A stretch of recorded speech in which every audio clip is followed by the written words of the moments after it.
vaan, miten te voisitte lajitella. Eilen harjoiteltiin tuossa taululla, että mitä kaikkea lajitteluryhmiä voisi keksiä. Helsinku Resu pamatskolas 2. klases skolēni studē dažādus ēdienus. Klase sadalīta grupās, un katrai ir jāpēta tukšās pakas no piena, margarīna, putrām. Uz pakas jāatrod dažāda informācija, jāpēta mārķējums, jāapraksta pašu izdomātais dzēriens. Viss jāpieraksta. Stundas ietvaros viņi mazliet palasa, tad uzzīmē, tad paraksta. Šajā stundā mēs iepinam daudzus priekšmetus. Man visvairāk patika izdomāt savu dzērienu un uzzīmēt iepakojumu.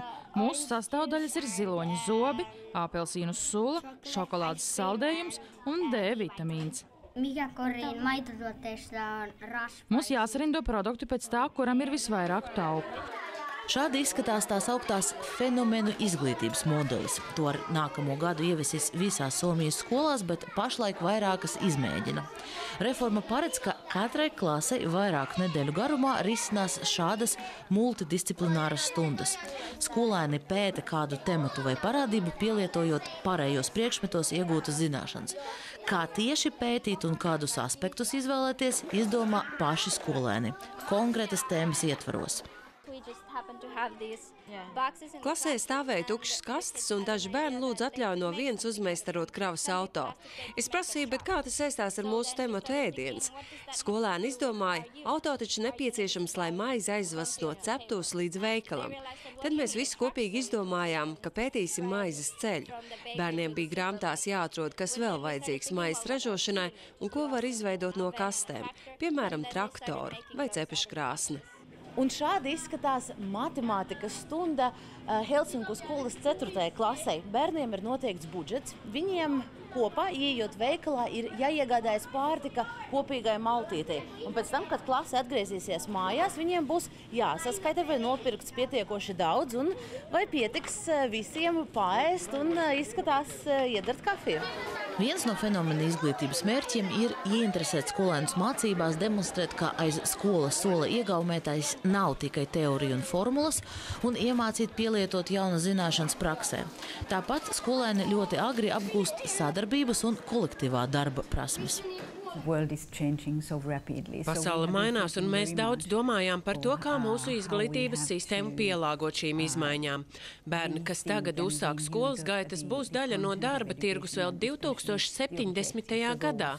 Mēs sapratām, ka mūsdienu pasaules cilvēkam svarīgi iemācīties pašam strādāt ar informāciju, to meklēt, sadarboties ar citiem un būt patstāvīgam, pašam plānot savu darbu.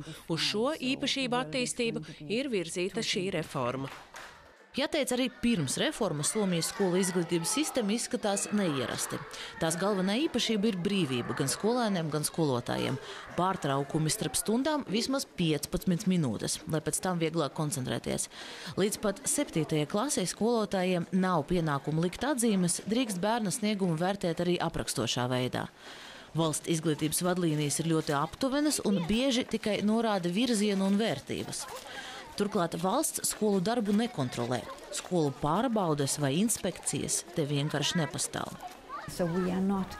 Mēs nevis kontrolējam skolas, bet atbalstam tās. Mums izdevās izveidot appusējas uzticības atmosfēru. Mēs uzticamies skolotājiem, ka viņi dara savu darbu pēc labākās sirdsapziņas. Skolotāji uztic mums izveidot izglītības vadlīnijas un reformas, kas izstrādātas kopā ar skolotājiem un pašvaldībām. Mūsu sistēma balstās uz sadarbību un uzticību, nevis kontroli. Mūsu mērķis ir ne tikai skolēnu nākotne, bet arī viņu labklājība un laime tagad, vai viņi jūtas labi un komfortabli skolā.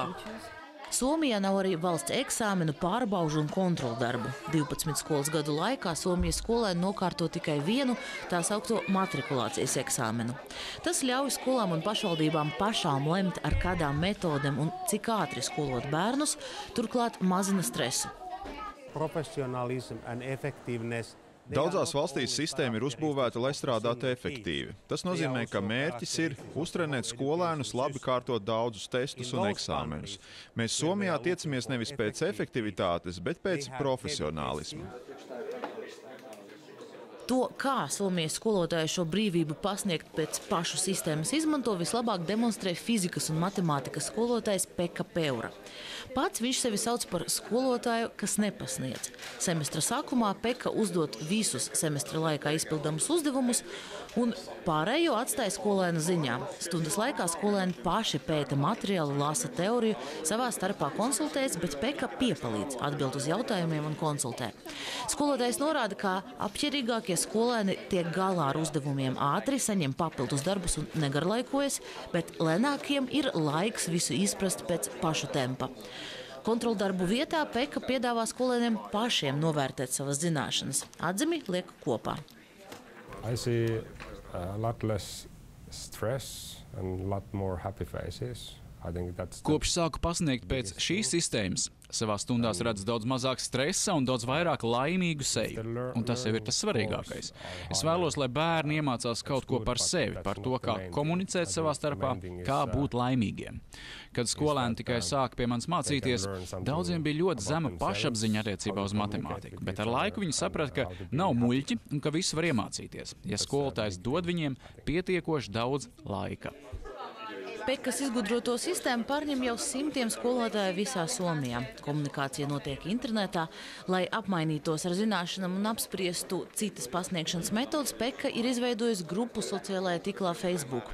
Dalībnieku skaits ir pārsniedzis 6000. Olga Dregiļa, Vaigars Kavaļevskis, Latvijas televīzija no Helsinkiem, Somijā.